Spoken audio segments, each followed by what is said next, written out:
Telangana budget సమావేశాల్లో RRR అధికార పార్టీని ఇరుకున పెడుతుందా? బడ్జెట్ సమావేశాల్లో అధికార పార్టీకి ధీటుగా సమాధానం చెప్పేందుకు బీజేపీ ఎమ్మెల్యేల కార్యాచరణ ఎలా ఉంటుంది? ఇప్పటికీ ఒకరు నందంటే మరొకరు ఇంకోటేదోనని ప్రజలను మభ్యపెడుతున్న కారు కమలం అసెంబ్లీ సమావేశాల్లో మాటల యుద్ధం ఎలా ఉంటుంది? గతంలో మంత్రిగా ఉండి ఇప్పుడు ప్రతిపక్షంలో ఉన్న ఈటెల ఎలాంటి అస్త్రాలు సంధించేందుకు సిద్ధమయ్యారో నేటి తెరచాటు రాజకీయంలో చూద్దాం.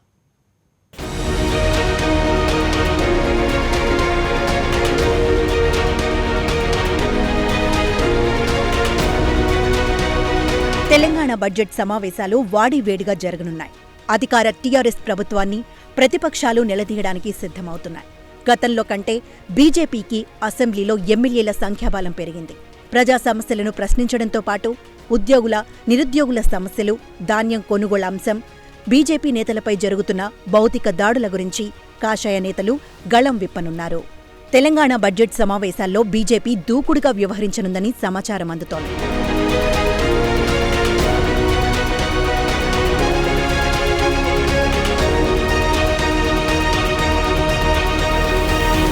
గత సమావేశాల వరకు రాజాసింగ్ మాత్రమే బీజేపీ తరపున ఎమ్మెల్యేగా అసెంబ్లీలో ప్రాతినిధ్యం వహించాడు. తర్వాత జరిగిన ఉప ఎన్నికల్లో దుబ్బాక నుంచి రఘునందన్ రావు, హుజూరాబాద్ నుంచి ఈటెల రాజేందర్ బీజేపీ ఎమ్మెల్యేలుగా అసెంబ్లీలో అడుగుపెడుతున్నారు.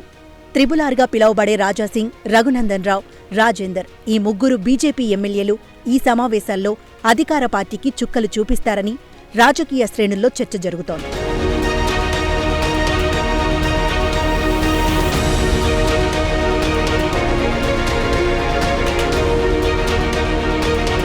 మాజీ మంత్రి ఈటెల రాజేందర్కు ఆర్థిక మంత్రిగా పనిచేసిన అనుభవం, శాసనసభ నేతగా వ్యవహరించిన అనుభవంతో టీఆర్ఎస్ ప్రభుత్వాన్ని ఇరకాటంలో పెడతారా అని నిపుణులు అనుమానం వ్యక్తం చేస్తున్నారు. ఈటెల రాజేందర్ గతంలో సీఎం కేసీఆర్ మంత్రివర్గంలో ఆరోగ్య శాఖ మంత్రిగా పనిచేసి ఈసారి ప్రతిపక్ష ఎమ్మెల్యేగా ప్రభుత్వ విధానాలపై విమర్శల వర్షం కురిపించనున్నారు. అసెంబ్లీ సమావేశాల్లో ప్రజా సమస్యలు, సీఎం ఇచ్చిన హామీలు, ప్రభుత్వ వైఫల్యాలను ఎండగట్టాలని బీజేపీ శాసనసభ పక్ష నేతలు వ్యూహాన్ని రచిస్తున్నారట.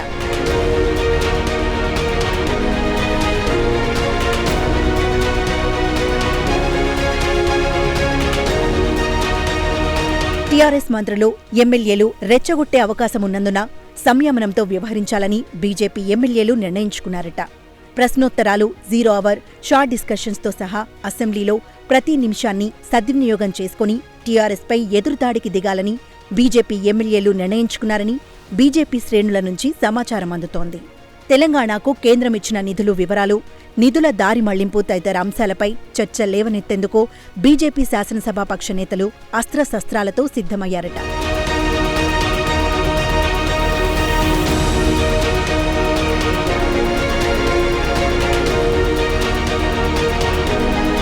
అసెంబ్లీ బడ్జెట్ సమావేశాల్లో ప్రజా సమస్యలను ప్రస్తావించడంతో పాటు ప్రభుత్వం ఇచ్చిన హామీల అమలు కోసం పట్టుపట్టాలని భారతీయ జనతా పార్టీ శాసనసభాపక్షం నిర్ణయం తీసుకుందని వార్తలొస్తున్నాయి. డబుల్ బెడ్రూమ్ ఇండ్లు, ఉద్యోగాల భర్తీ, నిరుద్యోగ భృతి, 317 జీవో, పోడు భూములు, యాసంగిలో ధాన్యం కొనుగోలు, పంట నష్టపరిహారం, కొత్త రేషన్ కార్డులు, ఆసరా పింఛన్లు, విద్యా వైద్య వ్యవస్థలోని లోపాల వల్ల ప్రజలపై పడుతున్న భారం వంటి అంశాలను అసెంబ్లీలో లేవనెత్తేందుకు బీజేపీ ఎమ్మెల్యేలు కార్యాచరణ రూపొందించుకున్నారని రాజకీయ విశ్లేషకులు అభిప్రాయం వ్యక్తం చేస్తున్నారు.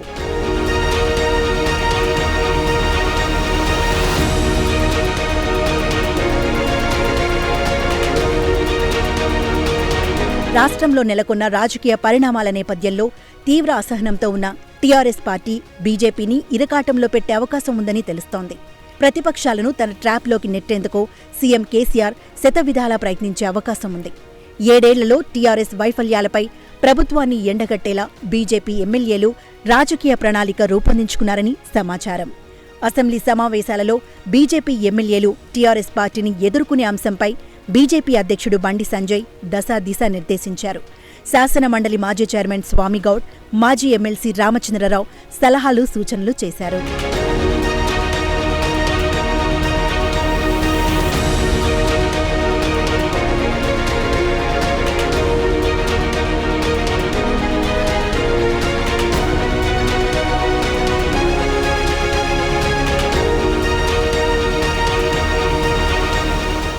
కేసీఆర్ దేశ్ కి నేత అనే నినాదం ఈ మధ్య జోరుగా వినిపిస్తోంది. అందుకు తగ్గట్టే ఆయన కూడా దేశాన్ని సరైన దారిలో పెడతానంటూ సమరానికి సిద్ధమయ్యారు. ఇదంతా నిన్నటి ముచ్చట. కానీ ఆయన నడక తడబడుతోంది. బీజేపీ ముక్త్ భారత్ కావాలన్న కేసీఆర్ తమ పోరాటం బీజేపీకి వ్యతిరేకం కాదని క్లారిటీ ఇచ్చారు. మరి బీజేపీకి వ్యతిరేకంగా కాకుండా ఎవరికి వ్యతిరేకంగా కేసీఆర్ పోరాటం అనేది ఇప్పుడు అందరి మధ్యలోని ప్రశ్న. ఇంతకు అకస్మాత్తుగా కేసీఆర్ స్టాండ్ ఎందుకు మారింది? బీజేపీని బంగాళాఖాతంలో కలుపుతానన్న కేసీఆర్ ఎందుకు మెతకబడ్డారు? ఢిల్లీ టూర్లో అసలేం జరిగింది? సుబ్రహ్మణ్య స్వామితో కేసీఆర్ జరిపిన మంతనాలేంటి? తెరచాటు రాజకీయంలో చూద్దాం.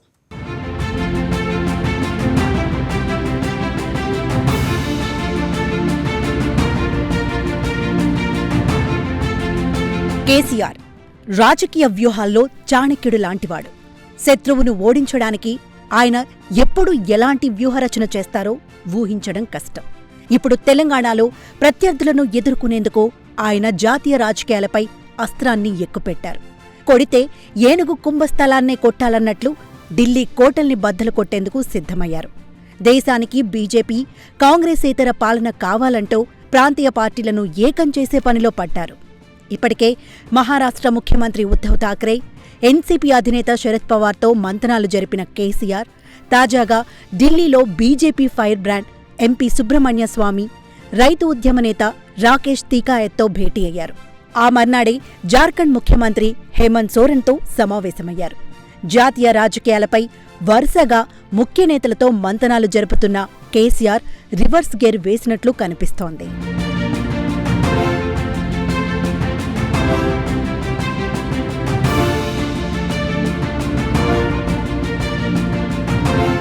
ఢిల్లీ పర్యటనలో భాగంగా కేసీఆర్ బీజేపీ ఎంపీ సుబ్రహ్మణ్య స్వామి, రాకేష్ తికాయత్తో భేటీ అయ్యారు. పొద్దున లేస్తే బీజేపీపై దుమ్మెత్తిపోసే కేసీఆర్ ఇప్పుడు బీజేపీ ఎంపీతో సమావేశం కావడం పలు అనుమానాలకు తావిస్తోంది. స్వంత పార్టీ విధానాలను ఎప్పటికప్పుడు తప్పుపట్టే సుబ్రహ్మణ్య స్వామిని కలవడం వెనుక రాజకీయ కారణాలున్నాయా లేక మరేదైనా కారణముందా అనే చర్చ మొదలైంది. సుప్రీంకోర్టులో సక్సెస్ఫుల్ న్యాయవాదిగా పేరొందిన సుబ్రహ్మణ్య స్వామితో కేసీఆర్ ఏ విషయాలు చర్చించారనే దానిపై భిన్న వాదనలు వినిపిస్తున్నాయి. కేసీఆర్ సుబ్రహ్మణ్య స్వామి భేటీపై ఆమ్ ఆద్మీ నేత సోమ్నాథ్ భారతి ఆసక్తికరమైన వ్యాఖ్యలు చేశారు. కేసీఆర్ను కలిసిన సుబ్రహ్మణ్య స్వామి ఆ వెంటనే ప్రముఖ న్యాయ నిపుణుడు ఫాలీ నారిమణ్ని కలిశాడని, అవినీతి ఆరోపణలు ఎదుర్కొంటున్న కేసీఆర్ న్యాయ నిపుణులతో మంతనాలు జరపడం వెనుక మర్మమేంటని సందేహాన్ని లేవనెత్తారు.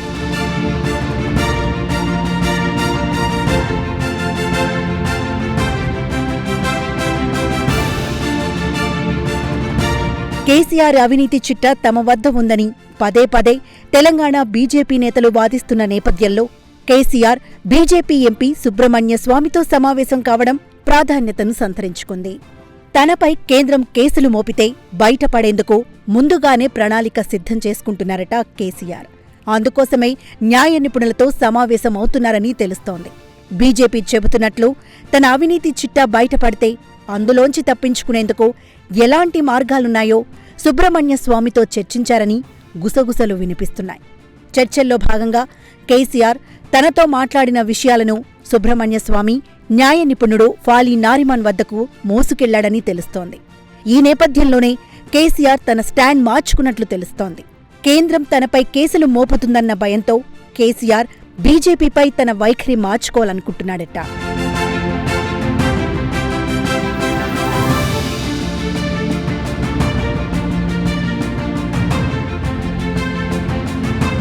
కొద్ది రోజులుగా కేంద్రంలోని బీజేపీ పైన, ప్రధాని నరేంద్ర మోదీ పాలనపైన నిప్పులు చెరుగుతున్న కేసీఆర్ సడన్ గా స్టాండ్ మార్చుకున్నట్లు స్పష్టంగా కనిపిస్తోంది. తాజాగా జార్ఖండ్ సీఎం హేమంత్ సోరెన్తో భేటీ అనంతరం ఆయన సంచలన వ్యాఖ్యలు చేశారు. తాము చేసే ప్రయత్నాలు ఏదో బీజేపీ వ్యతిరేక, కాంగ్రెస్ వ్యతిరేక ఫ్రంట్ కోసం కాదన్నారు. బీజేపీని బంగాళాఖాతంలో కలిపితేనే దేశానికి మేలు జరుగుతుందని, మోదీని, బీజేపీని దేశం నుంచి తరిమి కొట్టాల్సిన అవసరం ఉందని ఘంటాపథంగా మాట్లాడిన కేసీఆర్ ఉన్నపళంగా మాట మార్చడం పలు సందేహాలకు తావిస్తోంది. కేసీఆర్ అకస్మాత్తుగా బీజేపీ వ్యతిరేక ఫ్రంట్ కాదని అనటంతోనే సీన్ అంతా ఒక్కసారిగా మారిపోయింది. అసలు దేశంలో మోదీకి కేసీఆరే ప్రత్యామ్నాయం అన్నంతగా హడావిడి చేసి ఇప్పుడు ఈ రివర్స్ గేర్ ఏమిటి అన్నది రాజకీయ వర్గాల్లో ఆసక్తికరంగా మారింది.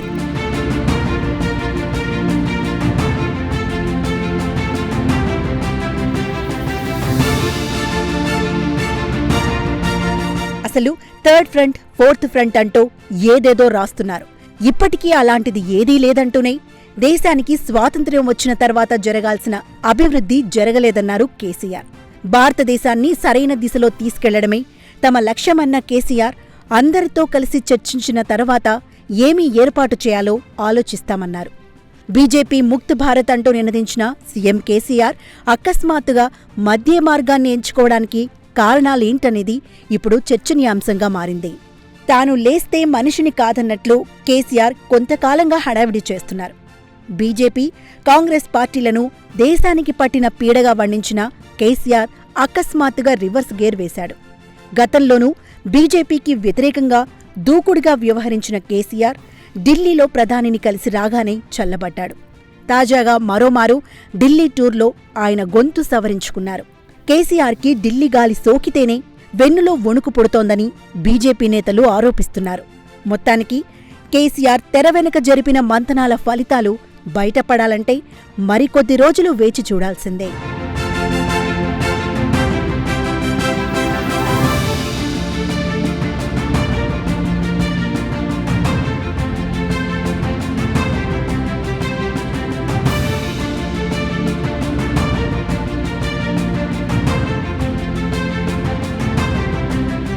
ఉమ్మడి పాలమూరు జిల్లా రాజకీయాలు మరోసారి భగ్గుమన్నాయి. నిన్న మొన్నటి వరకు ప్రశాంతంగా ఉన్న మహబూబ్ నగర్ జిల్లా అరెస్టులు, కిడ్నాపులు, హత్యాయత్నాలకు నిలయంగా మారింది. మంత్రి శ్రీనివాస్ గౌడ్ హత్యకు కుట్ర వ్యవహారం రాష్ట్ర స్థాయిలో దుమారం రేపుతోంది. అసలు తన హత్యకు కుట్ర పన్నిన వారితో మంత్రికి ఉన్న సంబంధం ఏంటి?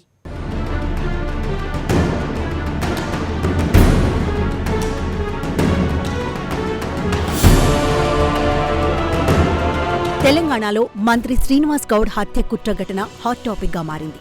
గత కొన్ని రోజులుగా సోషల్ మీడియాను వేదిక చేసుకుని మంత్రిని టార్గెట్ చేసిన వారు ఏకంగా హత్యకు కుట్ర పన్నారంటున్నారు. రాఘవేందర్ రాజు, మధుసూదన్ రాజు, అమరేందర్ రాజు, నాగరాజు నలుగురు అన్నతమ్ముళ్ళు. యాదయ్య ప్రింటింగ్ ప్రెస్ యజమాని, బండేకర్ విశ్వనాథ్ బీజేపీ కార్యకర్త, మున్నూరు రవి టీఆర్ఎస్ నేత.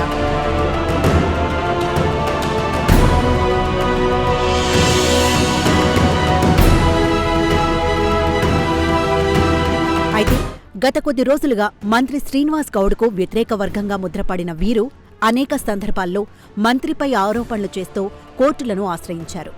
2018 ఎన్నికల నేపథ్యంలో మంత్రి శ్రీనివాస్ గౌడ్ దాఖలు చేసిన అఫిడవిట్ వ్యవహారాన్ని రఘురాజు మొదటగా ఎన్నికల సంఘానికి ఫిర్యాదు చేశారు. తర్వాత మున్నూరు రవి, బండేకర్ విశ్వనాథ్, రాఘవేందర్ రాజు, మంత్రి తమ్ముడు శ్రీకాంత్ గౌడ్పై భూ కబ్జాలు, సెటిల్మెంట్లు చేస్తున్నారంటూ సోషల్ మీడియాను వేదికగా చేసుకుని ప్రచారం చేశారు.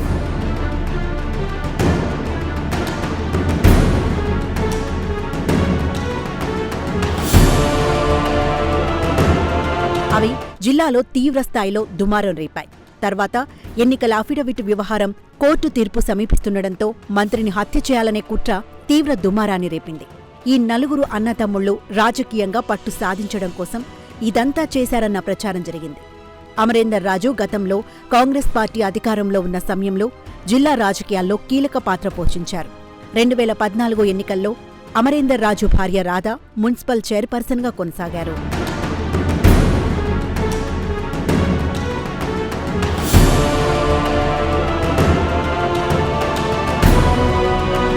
అప్పటి పరిస్థితుల్లో 2.5 సంవత్సరాలు మాత్రమే చైర్పర్సన్గా కొనసాగాలని కాంగ్రెస్ పార్టీ నిర్ణయం తీసుకుంది. ఆ తర్వాత టీఆర్ఎస్ అధికారంలోకి వచ్చింది. మిగతా 2.5 సంవత్సరాల పదవి దక్కించుకునేందుకు శ్రీనివాస్ గౌడ్ సమక్షంలో టీఆర్ఎస్లో చేరి పదవీకాలం పూర్తి చేశారు.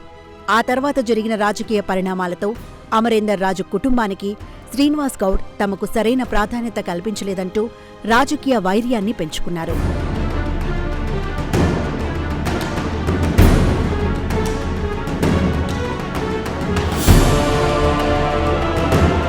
అమరేందర్ రాజుకు మార్కెట్ యార్డ్ చైర్మన్ పదవిని కట్టబెట్టినప్పటికీ సంతృప్తి చెందలేదు. దీంతో అమరేందర్ రాజు కుటుంబీకులు మంత్రి శ్రీనివాస్ గౌడ్ను టార్గెట్ చేస్తూ వచ్చారు. మంత్రి తమ్ముడు శ్రీకాంత్ గౌడ్ భూ సెటిల్మెంట్లు, కబ్జాలు చేస్తున్నారంటూ బహిరంగంగానే అమరేందర్ రాజు ఆరోపించారు.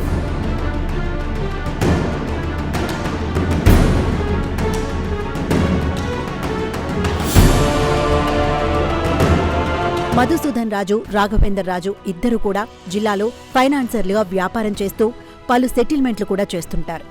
అమరేందర్ రాజు కుటుంబం కాంగ్రెస్ పార్టీ ఉన్నప్పటి నుంచి మాజీ మంత్రి డీకే అరుణతో సన్నిహిత సంబంధాలున్నాయి. నియోజకవర్గంపై పట్టు సాధిస్తే రాజకీయ భవిష్యత్తు ఉంటుందని భావించిన అమరేందర్ రాజు కుటుంబం డీకే అరుణ బీజేపీలో చేరిన తర్వాత ఆమెకు మరింత దగ్గరయ్యారు.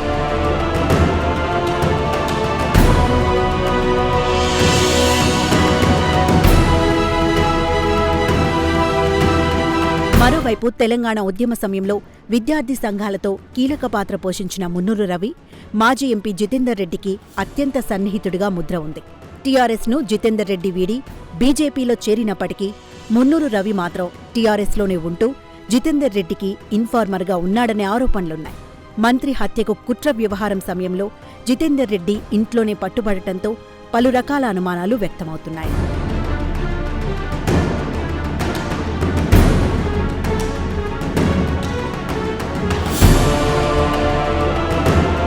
భూకబ్జాలకు పాల్పడ్డారంటూ పెద్ద ఎత్తున ఆరోపణలు చేసిన కేసులో నిందితుడిగా ఉన్న బండేకర్ విశ్వనాథ్ నిత్యం మంత్రిపై ఆరోపణలు చేయడం ప్రతిష్టకు భంగం కలిగే విధంగా ఉంటుందని పలు సందర్భాల్లో మంత్రి పోలీసులకు సైతం ఫిర్యాదు చేశారు. అయినప్పటికీ సోషల్ మీడియాను ఆసరాగా చేసుకుని అసత్య ప్రచారాలు కొనసాగించారని టీఆర్ఎస్ శ్రేణులు ఆరోపించారు. ఇప్పుడు ఏకంగా మంత్రినే హతమార్చేందుకు కుట్ర పన్నారు.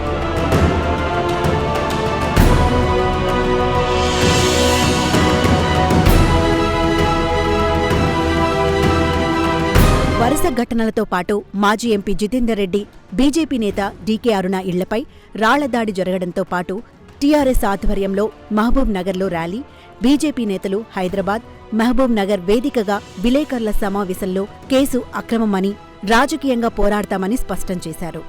2019లో లోక్సభ ఎన్నికల సమయంలో టీఆర్ఎస్, బీజేపీల మధ్య తీవ్రంగా రాజకీయ విమర్శలు చోటుచేసుకున్నాయి. తర్వాత ఆ స్థాయిలో రాజకీయ వేడి లేదు. ప్రస్తుతం అపహరణలు, అరెస్టులు, మంత్రి హత్యకు కుట్ర ఘటనలతో టీఆర్ఎస్, బీజేపీల మధ్య పచ్చగడ్డి వేస్తే భగ్గుమనేలా పరిణామాలు మారిపోయాయి.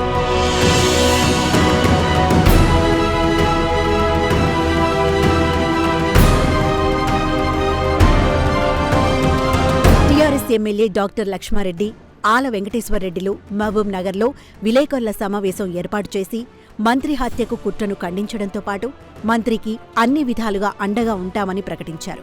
ఏదైనా ఉంటే రాజకీయంగా ఎదుర్కోవాలిగాని ఇలాంటి కుట్ర పన్నడం దుర్మార్గమన్నారు. పార్టీలకతీతంగా అందరూ ఇలాంటి ఘటనలు ఖండించాలన్నారు. తెలంగాణ పోలీసులు తొందరగా స్పందించడంతోనే ఇంత పెద్ద కుట్ర బయటపడిందని, ఇలాంటి చర్యలకు పాల్పడితే ఎవరినీ వదిలిపెట్టమన్నారు. అనంతరం టీఆర్ఎస్ నేతలు భారీ ర్యాలీ నిర్వహించి డీకే అరుణ, జితేందర్ రెడ్డి దిష్టిబొమ్మలను దహనం చేయడం వేడిని పెంచింది.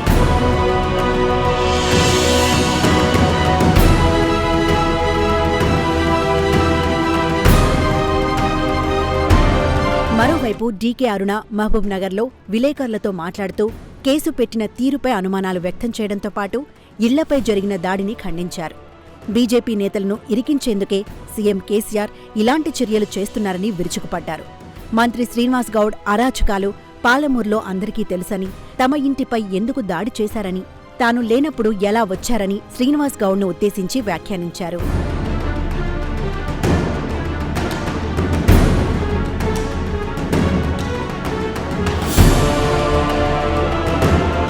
ఏదేమైనా మంత్రిపై హత్య కుట్ర వ్యవహారం 2 తెలుగు రాష్ట్రాల్లో హాట్ టాపిక్గా మారింది. హత్య కుట్ర కాస్త రాజకీయ రంగు పులుముకుంటోంది. ఈ వ్యవహారం రాజకీయంగా ఎన్ని మలుపులు తిరుగుతుందో చూడాలి.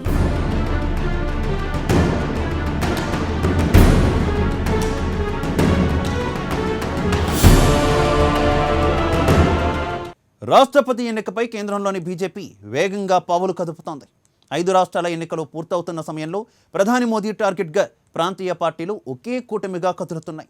రాష్ట్రపతి ఎన్నిక సమయంలో బీజేపీకి షాక్ ఇవ్వాలని మోదీ వ్యతిరేక పార్టీలు నేతలు భావిస్తున్నారు. దీంతో ప్రధాని మోదీ ముందే మేల్కొన్నట్టుగా తెలుస్తోంది. అందులో భాగంగా రాష్ట్రపతి అభ్యర్థిగా కాంగ్రెస్ సీనియర్ నేత గులాం నబీ ఆజాద్ పేరును తెరపైకి తెచ్చారు.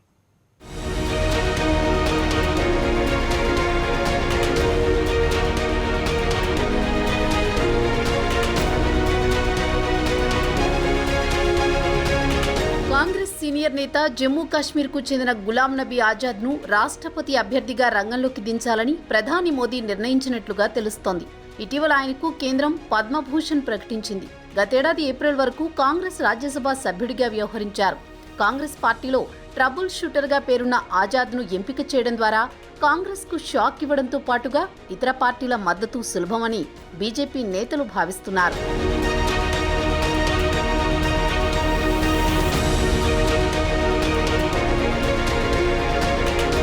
ఆజాద్ను రంగంలోకి దించడం ద్వారా తమను వ్యతిరేకించే పార్టీలు సైతం కాదనలేని విధంగా వ్యవహరిస్తున్నారు ప్రధాని. కాంగ్రెస్ అధినాయకత్వం పైన అసంతృప్తిని వ్యక్తం చేస్తూ పార్టీ అధినేత్రి సోనియా గాంధీకి లేఖ రాసిన 23 మంది కీలక నేతల బృందానికి గులాం నబీ నాయకుడిగా వ్యవహరించారు. తన రాజ్యసభ పదవీకాలం ముగిసిన తర్వాత ప్రస్తుతమైన కొంత మౌనంగా కనిపిస్తున్నారు. ఆజాద్ రాజ్యసభ నేతగా పదవి విరమణ సమయంలో ప్రధాని మోదీ ఆయనతో తన అనుబంధాన్ని గుర్తు చేసుకుంటూ కంటతడి పెట్టారు. జమ్మూ కాశ్మీర్లో ఆర్టికల్ 370 రద్దు, త్వరలో అక్కడ అసెంబ్లీ ఎన్నికలు జరగనున్నాయి. ఇదే సమయంలో మైనారిటీ వర్గానికి, అందున జమ్మూ కాశ్మీర్కు చెందిన వ్యక్తికి ఇవ్వడం ద్వారా ఇతర పార్టీల నుంచి మద్దతు పొందడం సులభమవుతుందని బీజేపీ నేతలు అంచనా వేస్తున్నారు.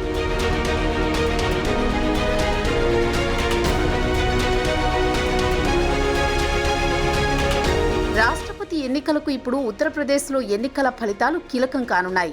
ఆజాద్ను కనుక బీజేపీ రంగంలోకి దించితే ప్రతిపక్ష శిబిరం చీలిపోతుందని రాజకీయ వర్గాలు భావిస్తున్నాయి. ఆజాద్ లౌకిక భావాలు, చిరకాల అనుబంధం రీత్యా ఆయనకు కొన్ని పార్టీలు మద్దతు ఇస్తాయనే అంచనాలు వ్యక్తమవుతున్నాయి. ఇక ఆజాద్ ఇప్పటికే వివిధ పార్టీల నేతలతో చర్చలు ప్రారంభించారని తెలుస్తోంది.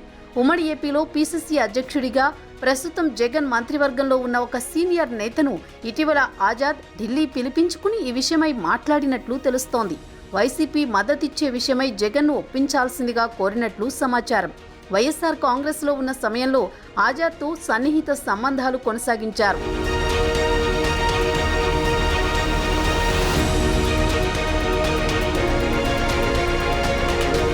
అయితే కాంగ్రెస్ నేతగా వ్యవహరించిన ఆజాద్ పట్ల సీఎం జగన్ వైఖరి ప్రతికూలంగా ఉంటుందనే అంచనాతో ముందుగానే మంతనాలు ప్రారంభించినట్లుగా తెలుస్తోంది.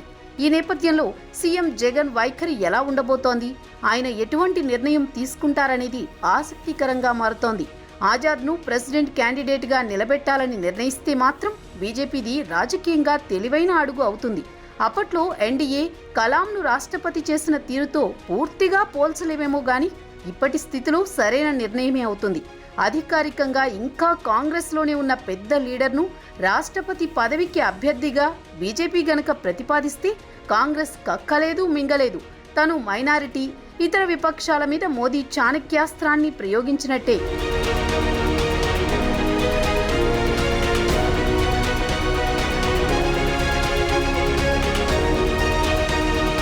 మోదీకి ఆజాద్కు నడుమ చాన్నాళ్లుగా దోస్తీ ఉంది. ఈ కారణంతో పాటు కాంగ్రెస్ను కాస్త గిచ్చడానికి ఆజాద్కు పద్మభూషణ్ కూడా ఇచ్చారు ఆ మధ్య మోదీ. తమపై ఉన్న ముస్లిం వ్యతిరేక ముద్రను తగ్గించుకోవడానికి, ప్రత్యేకించి కాశ్మీర్ ప్రజల్లో ఉన్న కోపాన్ని తగ్గించడానికి ఈ ఆజాద్ ఎంపిక బీజేపీకి కొంతైనా ఉపయోగపడొచ్చు కూడా. ఒకవేళ ఆజాద్ను గనక బీజేపీ అందరివాడు పేరిట నిలబెడితే, విధిలేక కాంగ్రెస్ కూడా సపోర్ట్ చేస్తే ఇక మిగతా చిన్న చిన్న రాజకీయ పక్షాల నిర్ణయాలు, రాజకీయాలు పెద్దగా పరిగణలోకి రావు. ప్రత్యేకించి శరద్ పవార్ను నిలబెట్టి బీజేపీని చికాకు పెట్టాలనుకునే ప్రత్యామ్నాయ వ్యూహాలు కొట్టుకుపోతాయని రాజకీయ పరిశీలకులు భావిస్తున్నారు.